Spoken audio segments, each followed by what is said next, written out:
2023 आणि 24 मध्ये राजकारणाचं समीकरणच पूर्ण बदललेलं आहे. पूर्वी पण ह्या गोष्टी व्हायच्या.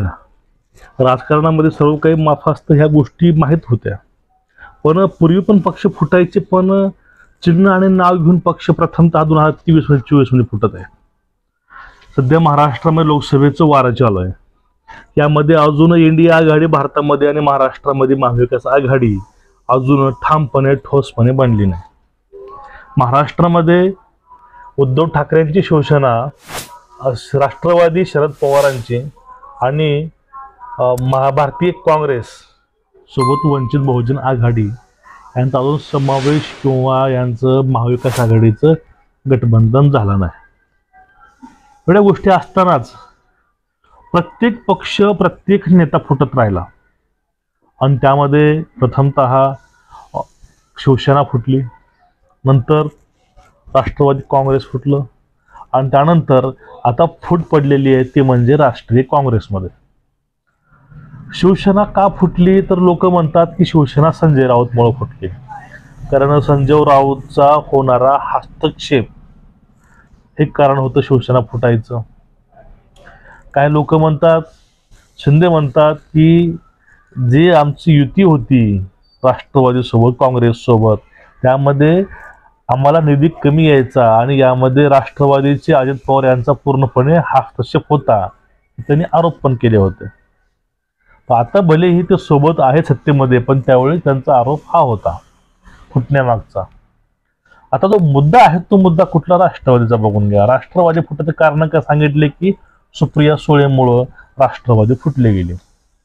आणि तोच मुद्दा आला काँग्रेसवरती की काँग्रेसवरती प्रथमतः मिलिंद देवरा गेले, नंतर बाबा सिद्दीकी गेले आणि दुसरा महत्वाचं एक सगळ्यात मेन माणूस काँग्रेसचा ते म्हणजे शंकरराव चव्हाणापासून, म्हणजे वडील मुख्यमंत्री आणि परत मुलगा मुख्यमंत्री, दोन एका घरातील मुख्यमंत्री असताना त्या घराला काँग्रेसनं भरभरून दिलेला असताना तेही फुटला आणि माननीय अशोक चव्हाण साहेब यांनी सुद्धा भाजप जवळ केलं. आता राजकीय वर्तुळामध्ये चर्चा पण झाल्या की नाना पटोलेमुळे हे गेले किंवा आदर्श घोटाळ्यामुळे हे गेले. ह्या गोष्टी भरपूर काही राजकारणामध्ये ह्या गोष्टी चालल्या, पण यावरती जो आपला तर्क आहे किंवा आपलं एक मत आहे ते मत बाळासाहेब आंबेडकरांनी व्यक्त केलेलं आहे का? कारण बाळासाहेब परखड बोलणारे नेते किंवा नैतिकता धरून बोलणारे नेते किंवा सर्वसमावेशक भूमिका घेऊन बोलणारे नेते आहेत, अशी बाळासाहेबांची ओळख राजकीय वर्तुळामध्ये आहे. आणि परिणामी बाळासाहेबांच्या वाटेला कोणीही लागत नाही. कुठलाही पक्षातील नेता बाळासाहेबांच्या वाटेला अजिबात लागत नाही. त्यावेळेस बाळासाहेब आंबेडकर काय म्हणतात याकडे सर्वांचं लक्ष होतं. पण बाळासाहेबांनी कालच सांगितलं, त्यांनी एक पत्रकारांनी त्यांना विचारलं, बाळासाहेब काँग्रेस फुटली त्यामध्ये अशोकराव चव्हाण भाजपसोबत गेले, मग कारण काय असतील? त्यावेळेस बाळासाहेब आंबेडकर म्हणतात की अशोकराव चव्हाण का गेले हे अशोकराव चव्हाणापेक्षा किंवा माझ्यापेक्षा जास्त हे काँग्रेसला माहिती असणार आहे.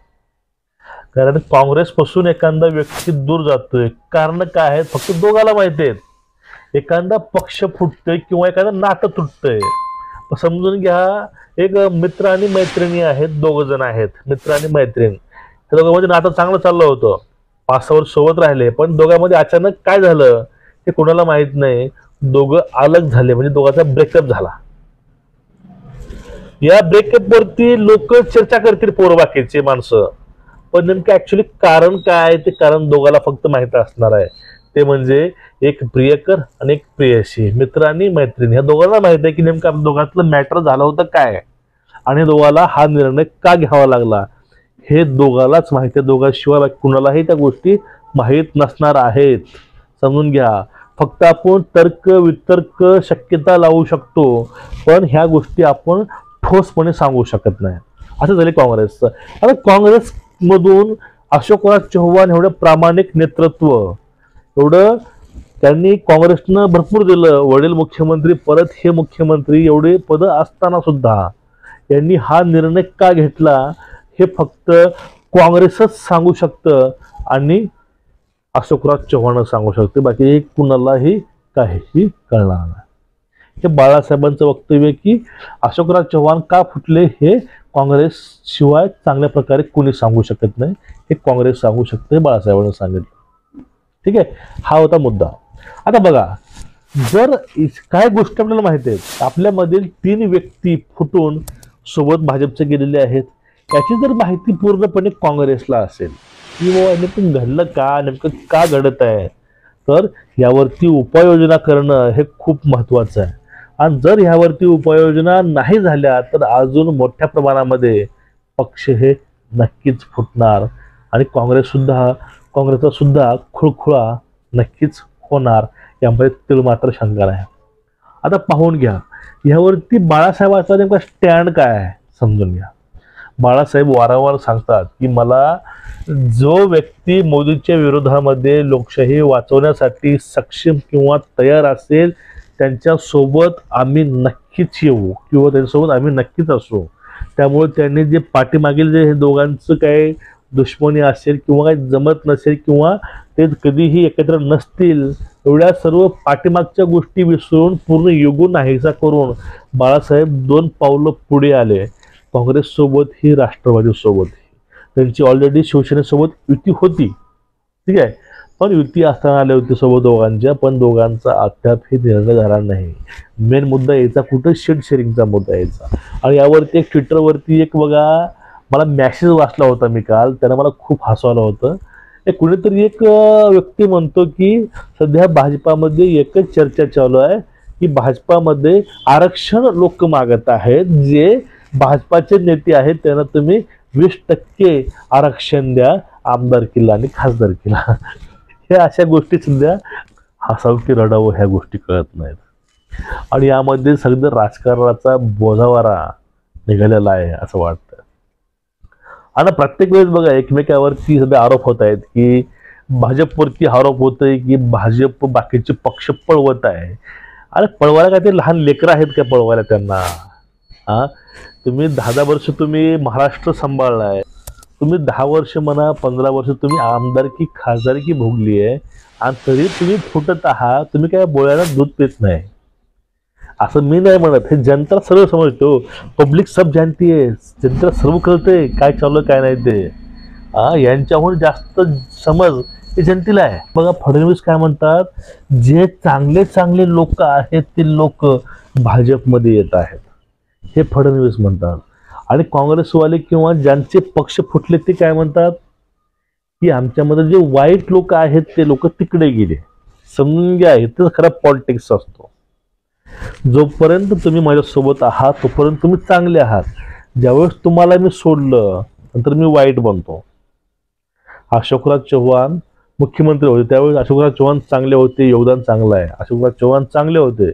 पण त्यावेळेस ज्यांनी पक्ष सोडला नंतर ते वाईट झाले, ते भ्रष्ट झाले. हा झाला पैलू एक, म्हणजे भारतीय काँग्रेसचा हा झाला पैलू किंवा स्टँड आहे हा त्यांचा, की आमच्या परे होते चांगले होते, ते वाईट होते म्हणून ते भाजपमध्ये गेले.